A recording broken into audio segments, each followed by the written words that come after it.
les gens en Côte d'Ivoire veulent fermer ou bien veulent détourner l'attention des Ivoiriens et sinon ceux qui sont très vigilants. En Côte d'Ivoire, on nous dit que l'indice de développement humain, l'IDH, la Côte d'Ivoire occupait la 159e place sur 193 pays dans le monde.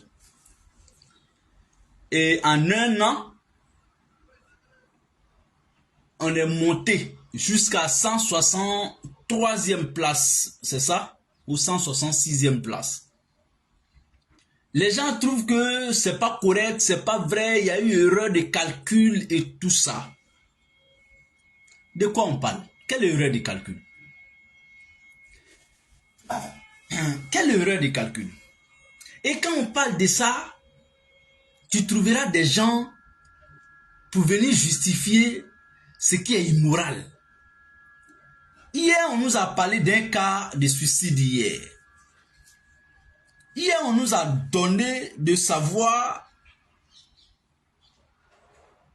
de voir en live un gendarme, qui plus un commandant de brigade de la gendarmerie d'Artekoubé. C'est ce qu'on nous a donné comme information sur la personne qui quitte chez lui ou bien qui quitte chez lui au travail, qui prend sa voiture, il roule lui-même et puis vient il gare sur le pont du général de Gaulle.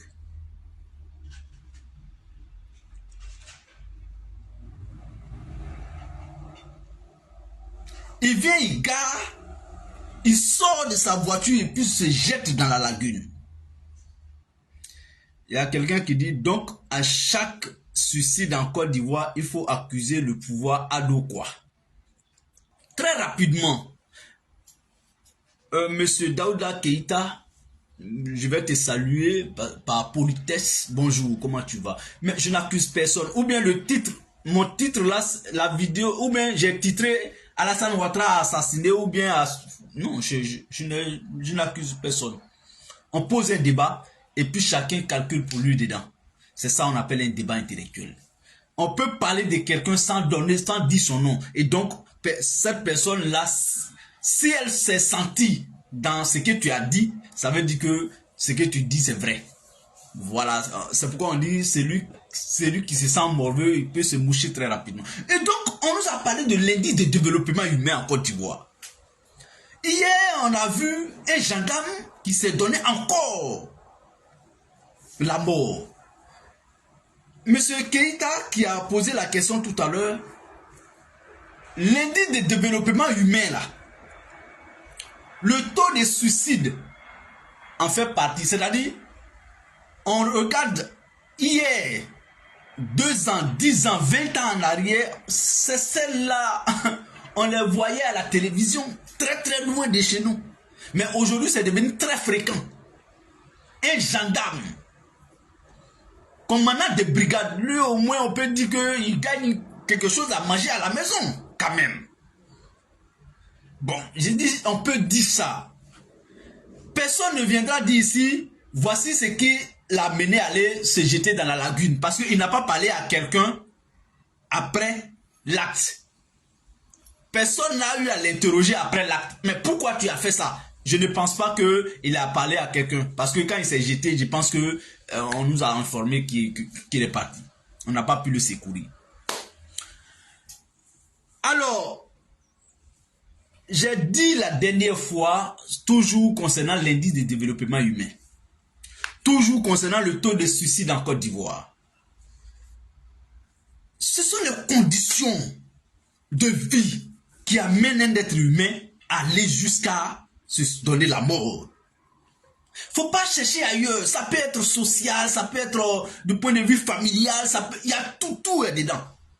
Mais le cadre de vie à 80%, comment il vit? Quand il dit le cadre de vie, comment il vit? Comment il dort? Il y a des gens à Abidjan là. Eux, quand quand il se couche là, et il ne dort pas, parce que tout simplement, il ne sait pas matin là, il ne sait pas demain comment il va vivre avec sa famille à Abidjan. Sinon en Côte d'Ivoire. L'État ne fait rien. Au contraire, l'indice de développement humain, là, on était à la 159e place hier, non? Aujourd'hui, nous sommes à la 166e place, non? 2025, la Côte d'Ivoire va aller encore à la 190e place. Pourquoi je dis ça? Ce n'est pas mon souhait, mais pourquoi je dis? Tu ne peux pas manger, consommer le poison et puis espérer ne pas avoir maux de ventre ou bien même ne pas mourir. Ce n'est pas possible. C'est comme quelqu'un qui consomme de l'alcool abusivement et puis pense qu'il ne sera pas ivre. Non, non. Quand on consomme de l'alcool, de façon abusive, on s'attend peut-être à un état d'ivresse. Donc, c'est logique. Et donc, aujourd'hui, l'État n'offre rien. L'État n'offre pas de perspective, d'espoir. Il n'y a pas. Parce qu'on dit l'espoir fait vivre. Ça veut dire quoi, l'espoir fait vivre? Il y a quelqu'un aujourd'hui, il n'a rien. Il n'a rien. Mais il a, compte tenu de sa situation, compte tenu des perspectives qu'on lui offre, il a espoir que demain, là, c'est vrai qu'il n'a pas bien mangé aujourd'hui, mais quand il voit l'environnement dans lequel il évolue, il se dit que il n'y a rien à faire, je mérite quelque chose demain. L'espoir fait vivre. Comme ça, là, lui, il est apaisé et puis il peut dormir tranquillement. Parce qu'il sait, sauf cas de force majeure, sinon il sait, quand me couchant aujourd'hui, là, je peux réfléchir, mais pas trop, parce que demain, quelque chose m'est au fait. Un État, c'est comme ça un État doit travailler. Un État n'a pas forcément à donner à tout le monde tout de suite.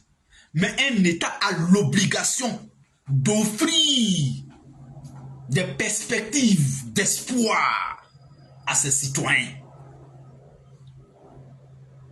C'est comme un élève qui vient d'avoir le bac.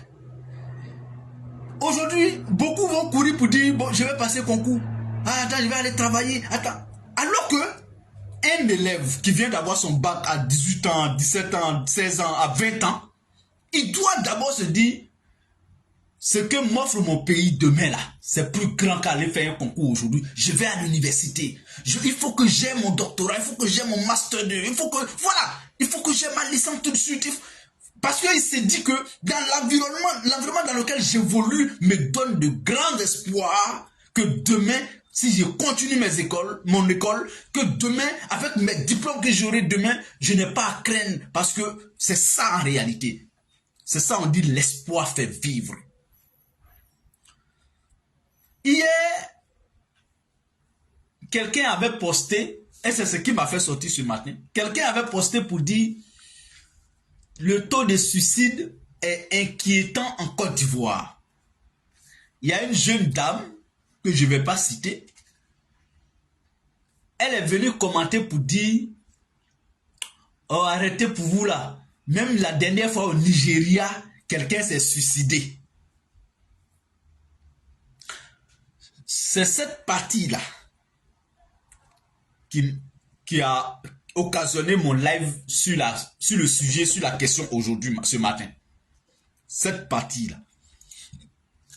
Le fait que, parce qu'on ne veut pas parler des mots qui minent notre société en Côte d'Ivoire, à peine on dénonce un fait, ils cherchent toujours à faire le parallèle entre ce fait et ce qui s'est passé ailleurs pour prendre ça comme exemple.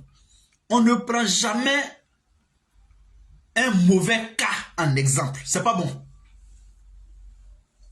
Ce n'est pas joli à voir. C'est comme on dit, tu as volé. Et puis toi, au lieu de défendre ton cas, au lieu de te justifier, au lieu de dire que ce n'est pas toi avec preuve, tu dis, mais tu me dis, moi j'ai volé, mais lui là aussi il a volé. Ce que tu viens de poser comme acte là, c'est une preuve que tu donnes un crédit à l'accusation portée contre toi. Est-ce qu'on s'est compris? C'est-à-dire le jour où toi, on te dit que tu as volé, tu n'as pas deux choix, deux choses à faire là-bas.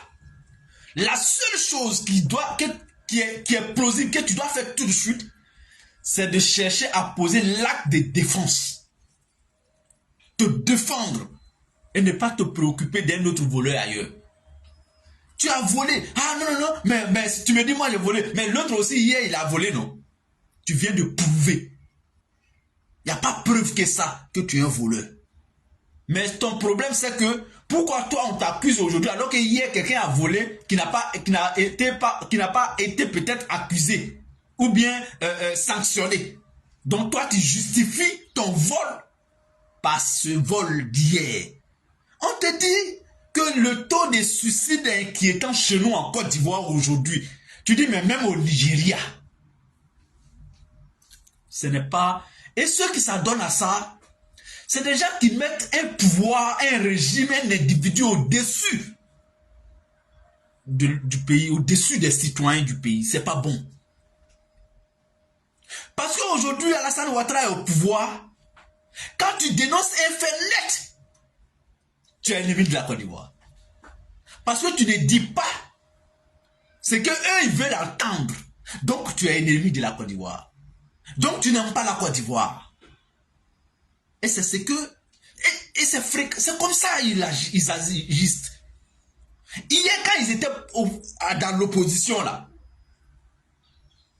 ils critiquaient. Et ils disaient qu'ils aimaient plus la Côte d'Ivoire que ceux qui gouvernaient ce jour-là. Ils sont au pouvoir. Et ils estiment que ceux qui critiquent n'aiment pas la Côte d'Ivoire.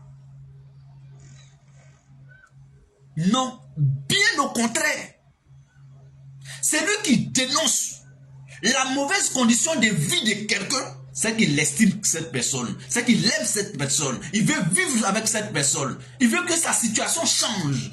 Il n'y a pas plus amour que ça. C'est vrai, on ne politise pas tout.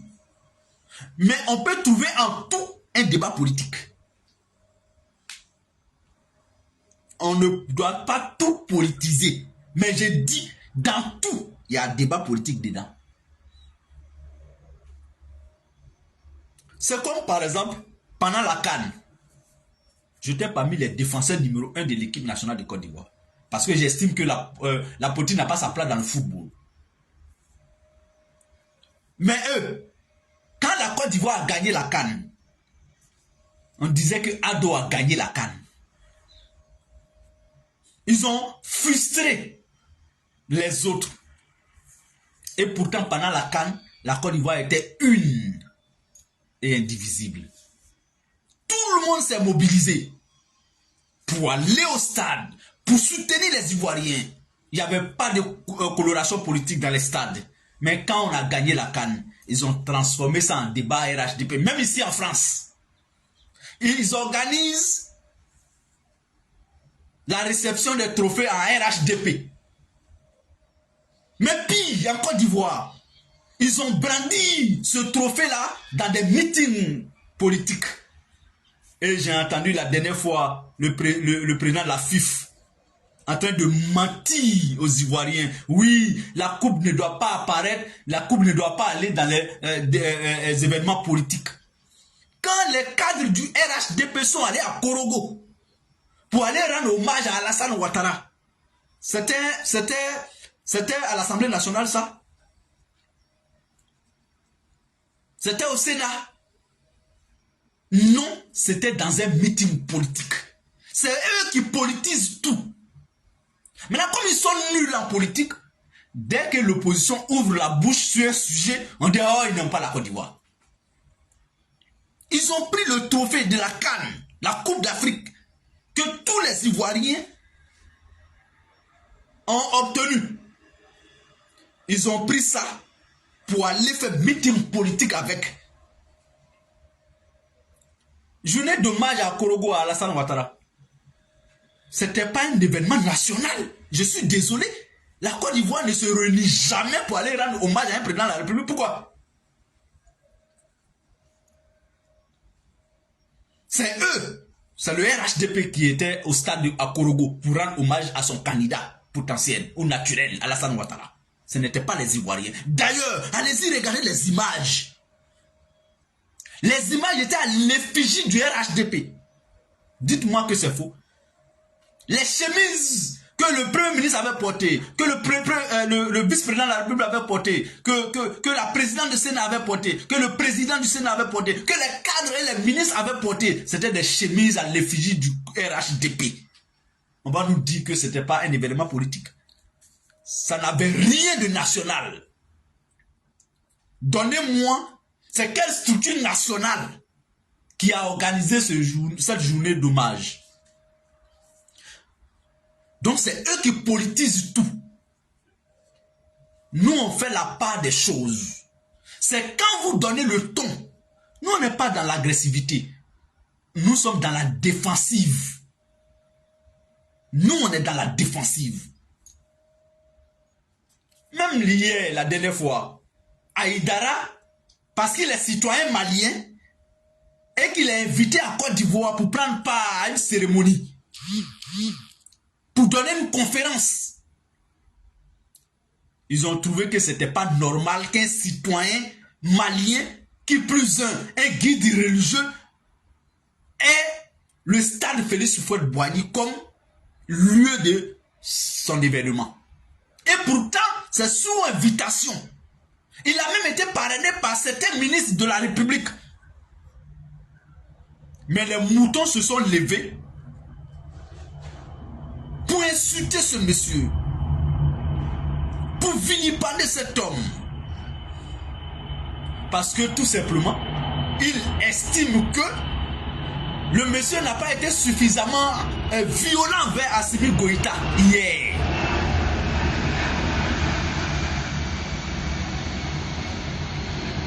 Ils estiment que le monsieur n'a pas insulté Assimi Goïta dans l'affaire des 49 soldats.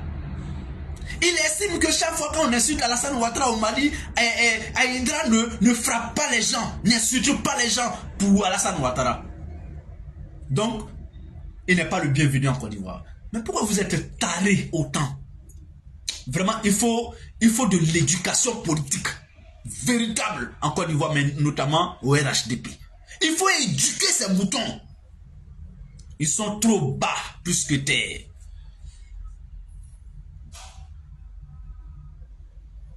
Même affaire de CEDEAO, AES, ils ont pris ça comme si c'est le RHDP qui a attaqué. Ils ont pris ça comme leur affaire personnelle. Mais c'est pourquoi le nom d'Alassane est gâté. Parce que vous pensez, allez, regardez le Bénin, regardez les autres pays. Personne ne bronche là-bas. Aucun citoyen du Bénin, du Togo, de quel autre pays, du Ghana, du Nigeria, n'est aussi violent vis-à-vis des autorités de l'AES que les militants du RHDP. Mais pourquoi? Vous prouvez par là que tout ce qui arrive aujourd'hui dans l'espace CEDEAO là, c'est Alassane Ouattara qui en est responsable. Arrêtez un peu. Vous en faites tout trop. Le pouvoir, à la place à laquelle vous occupez aujourd'hui, la place que vous occupez aujourd'hui là, elle appartenait hier à quelqu'un. Monsieur Ouattara est venu en Côte d'Ivoire en 90. Avant lui, il y avait un président de la République. Avant lui, il y a eu des présidents de la République. Où il est assis là. Ça n'a pas commencé par lui. Ça ne finira aussi jamais par lui. Il quittera un jour à cette place. Et on va se regarder encore dans cette Côte d'Ivoire. Il faut avoir de la retenue en tant que militant d'un parti qui se veut sérieux au pouvoir. Un parti qui gouverne doit avoir de la modération, de la pondération dans ses propos, dans ses faits et gestes vis-à-vis de ceux qui ne gouvernent pas. Quand tu as la force, allez-y regarder Mohamed Ali. J'ai vu une image de Mohamed Ali, le grand boxeur de son état. Ça m'a fait réfléchir. Tout ce qui est debout finira un jour par se coucher. Tout ce qui commence va finir. Le pouvoir de M. Ouattara n'est plus au début. M. Ouattara n'est plus au début de sa carrière politique. Il n'est même plus au milieu. Il est presque à la fin de son règne. Pensez à ça. On a vu des gens hier insulter tout le monde. On a vu des gens hier vilipender tout le monde. On a vu des gens hier être très arrogants. Aujourd'hui, là, ils sont réduits à néant. Parce qu'ils n'ont pas pensé que cette place n'est pas le leur. Ce n'est pas leur propriété privée. C'est pour tout le monde. Un individu passe. Nous tous, autant que nous sommes, on a notre mission à faire pour la Côte d'Ivoire et puis on va passer. La Côte d'Ivoire va demeurer. Oufoué a fait plus de 30 ans de règne, mais Oufoué n'est plus. Bédié a régné avec Oufoué, sans Oufoué. Babo a régné. Mais un temps viendra où chacun de nous aura un compte à rendre. Ayez de la retenue. Vous insultez tout le monde. Tout le monde est votre ennemi. Tout le monde est ennemi de la Côte d'Ivoire. Vous aimez mieux la Côte d'Ivoire que nous. Non. Attention. C'est sur ça que je voulais vous dire bonjour. À très bientôt, sinon à demain. Portez-vous bien. Bonne journée à chacun de nous. Sortons bien et entrons bien. Zéro stress. Les moments ne sont pas bons. En Côte d'Ivoire, le taux de suicide est très élevé. Prenons garde. Au revoir et à très bientôt.